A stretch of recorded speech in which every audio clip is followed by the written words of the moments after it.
Ciao à tutti! On se retrouve devant mon petit bâtiment agricole, dans une zone où j'avais implanté des arbres fruitiers comme ce cerisier et où j'avais également semé une prairie. Il y a quelques semaines, un chevreuil avait grignoté quelques feuilles, mais depuis le cerisier a pris pratiquement 1 mètre. En Italie du Nord, le printemps a été assez pluvieux, donc ça a bien profité à tous les arbres que j'ai mis en place. C'est une zone où j'ai implanté des cerisiers, des pêchers et des figuiers.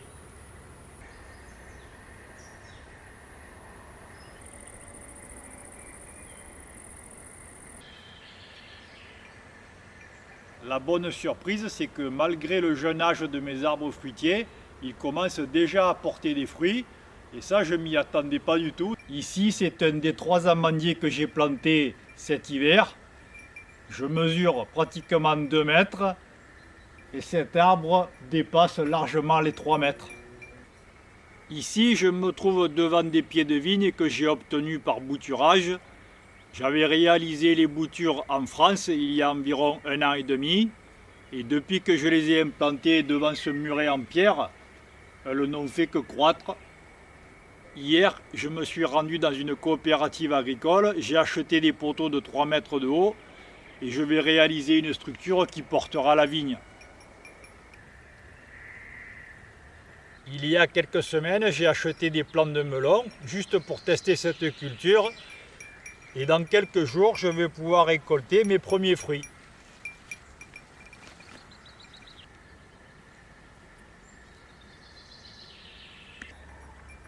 Tous mes fraisiers poussent très bien.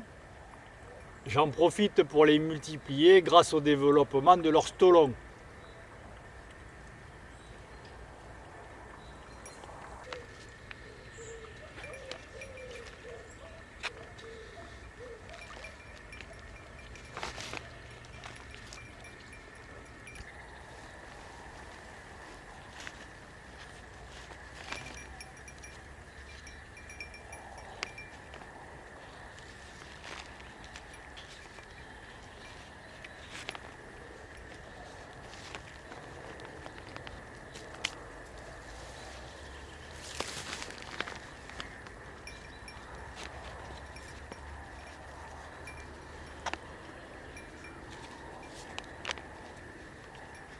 Parmi tous les arbres fruitiers que j'ai greffés derrière la ferme, j'ai eu pratiquement que des échecs, hormis cet amandier qui se développe bien. J'avais utilisé comme porte-greffe tous les pruniers sauvages qui poussaient dans cette zone. Derrière moi se trouve un prunier que j'avais taillé l'été dernier. Je lui avais fait une taille un peu sévère, mais il n'en a pas du tout souffert. Il est très bien reparti. Cette année, il donne des fruits. Et dans quelques jours, je vais encore le rabattre pour que les fruits soient à ma portée.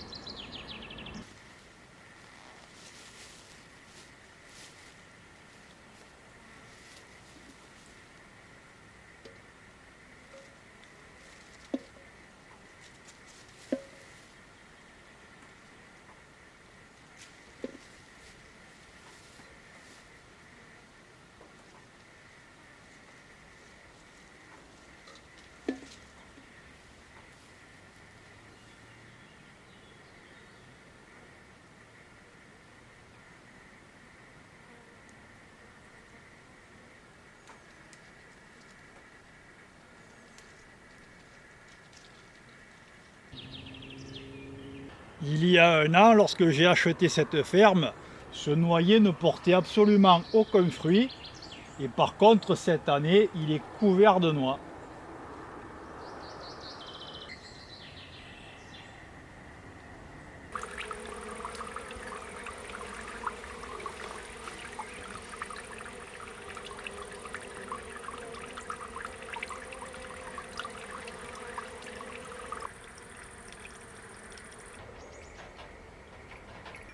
L'avantage de la ferme, c'est qu'elle dispose d'un point d'eau. J'ai une fontaine qui coule toute l'année.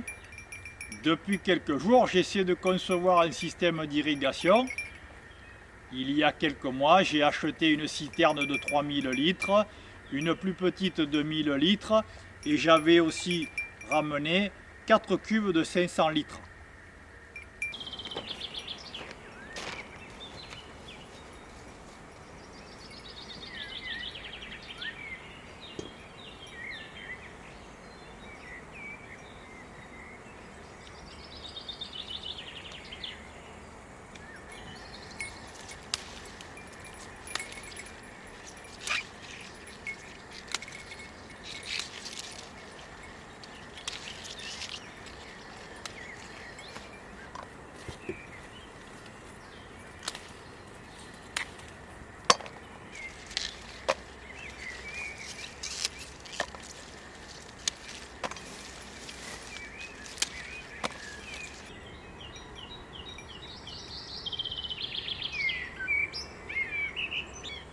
Première récolte de petits pois en Italie. C'est pas une année extraordinaire. Apparemment, nous avons eu trop d'eau. J'ai des voisins qui ont eu les mêmes problèmes. Ils ont eu peu de production. Pour l'année prochaine, je prévois de construire des armatures plus solides pour faire pousser des légumes grimpants.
Les quelques framboisiers que j'avais plantés cet automne ont bien poussé, donc là je suis en train de les guider grâce au fil de fer que j'avais installé.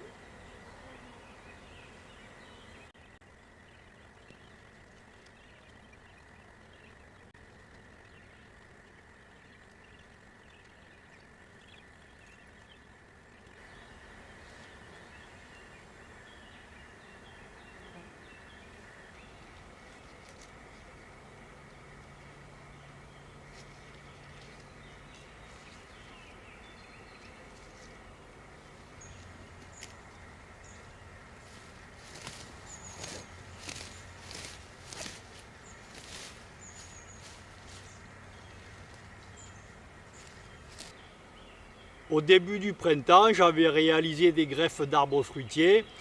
Derrière la ferme, j'avais greffé des amandiers et des pêchers. Je dois dire que ce n'est pas une grande réussite. Je ne sais pas si c'est dû au porte-greffe ou à mes greffons, mais j'ai un taux d'échec assez important. Par contre, devant moi, ce sont des pommiers que j'ai greffés. Et là, par contre, j'ai 100% de réussite. Et derrière moi, j'ai greffé également des poiriers. Et le taux de réussite est beaucoup plus faible. Je crois que j'ai 20% de réussite. Alors je ne sais pas encore si mes échecs sont dus à une mauvaise période de greffage, à la qualité de mes greffons ou à la qualité du porte-greffe.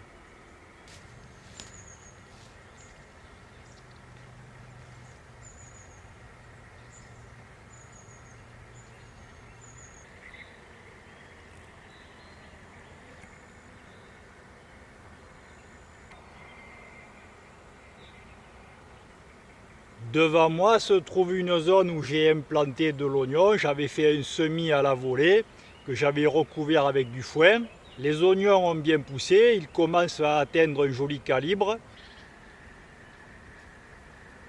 Je ne les récolte pas encore, je vais attendre que les tiges commencent à sécher. Dans ce petit coin d'Italie, nous bénéficions d'un microclimat. Tous les végétaux que j'ai mis en place depuis que j'ai acheté la ferme en ont bien bénéficié. Par contre, ce que l'on appelle les mauvaises herbes en profitent également.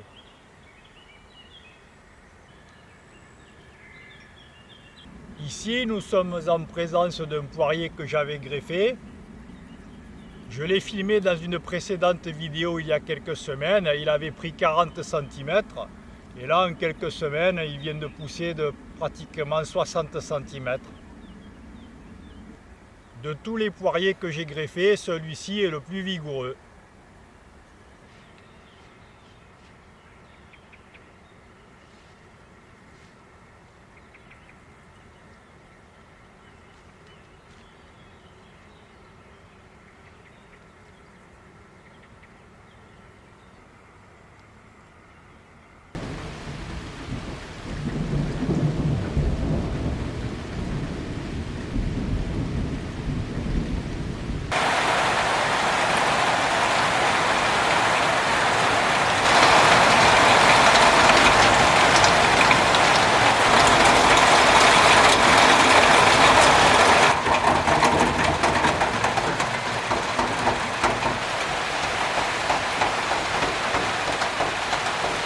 Sur la table se trouvent des boutures de figuier que j'ai réalisées en début d'année et au mois de mars. Elles se sont bien développées. Aujourd'hui, je vais les transplanter dans des pots individuels. Dans les 3 bouteilles en plastique, ce sont des boutures que j'ai réalisées le 8 janvier. J'avais prélevé des rameaux en Provence. Donc dans ces bouteilles en plastique, ce sont des variétés françaises. Et dans le pot en plastique noir, ce sont des boutures que j'ai réalisées au mois de mars. J'ai prélevé les rameaux sur un figuier qui pousse dans une commune voisine, donc c'est une variété italienne.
Ça va, Pixie?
Sur ces 4 boutures, il n'y en a qu'une qui n'a pas fonctionné.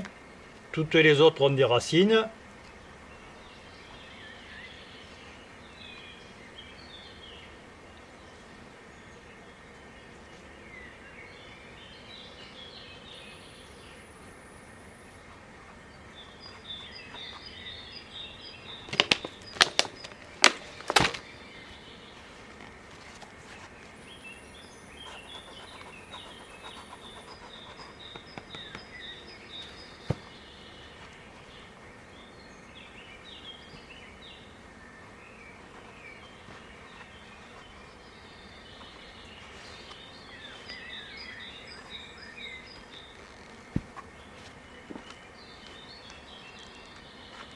Cette bouture est petite, mais elle a quand même des racines.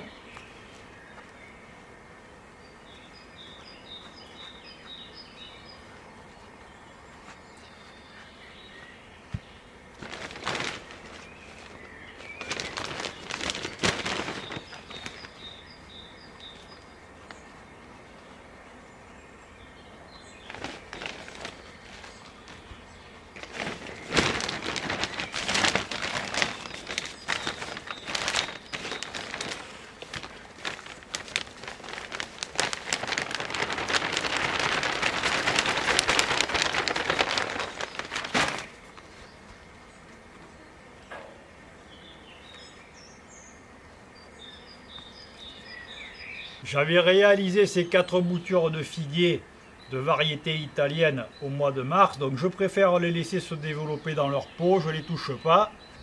Par contre, j'ai rempoté des boutures que j'ai réalisées avec des variétés qui viennent de Provence. Je vais les placer à l'ombre et je vais les arroser. Ensuite, je vous expliquerai comment réaliser ce genre de bouture. Ici, nous sommes en présence d'un figuier que j'ai implanté à l'automne dernier. Alors il pousse très bien. Le figuier est un arbre fruitier que l'on peut facilement multiplier pratiquement toute l'année. Ce figuier a développé pas mal de rameaux à la base. Je vais lui en prélever quelques-uns pour réaliser des boutures.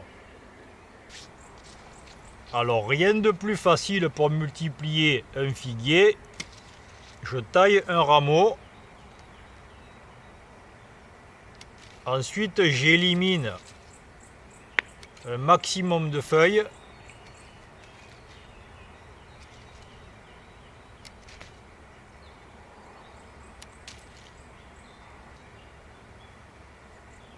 Pour faciliter l'enracinement, j'utilise de l'hormone de bouturage. Donc je vais tremper la base du rameau dans l'hormone qui est une poudre et tout simplement j'enfonce ma tige dans du terreau.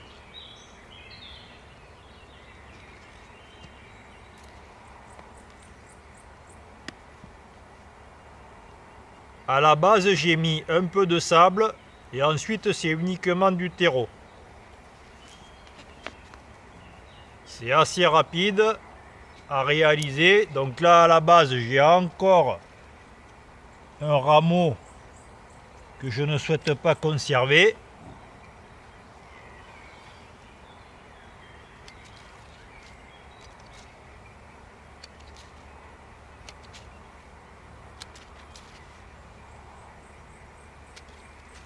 Si j'enlève un maximum de feuilles, c'est parce que ce que je veux avant tout, c'est provoquer l'enracinement.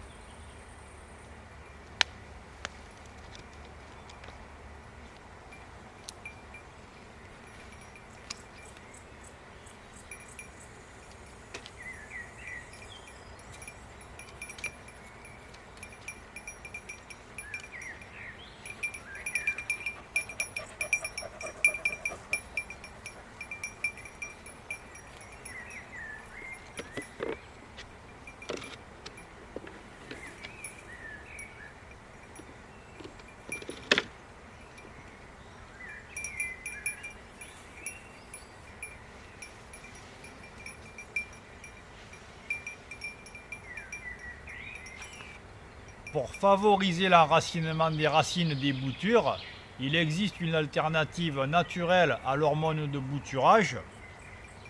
Elle consiste tout simplement à utiliser des branches de saule. Le saule contient de l'acide acélycylique, c'est l'équivalent de l'hormone de bouturage mais en naturel. Donc il suffit de découper des tronçons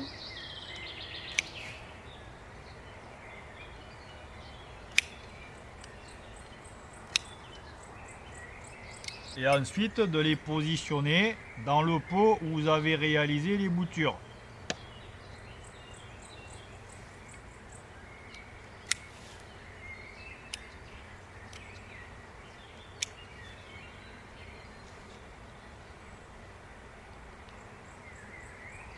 Alors dans mon cas personnel, je ne dispose pas encore de la serre, donc je réalise les boutures dans une bouteille d'eau. Ici j'ai réalisé une bouture de petite dimension, donc elle rentre parfaitement dans la bouteille. Par contre ici, c'est un peu plus haut, donc ce que je vais faire, c'est que je vais emprisonner cette bouteille dans un sac plastique transparent pour créer un effet de serre. Et je placerai mes boutures à l'ombre. Il ne me reste plus qu'à arroser ces petites boutures et à patienter quelques mois pour observer leur développement.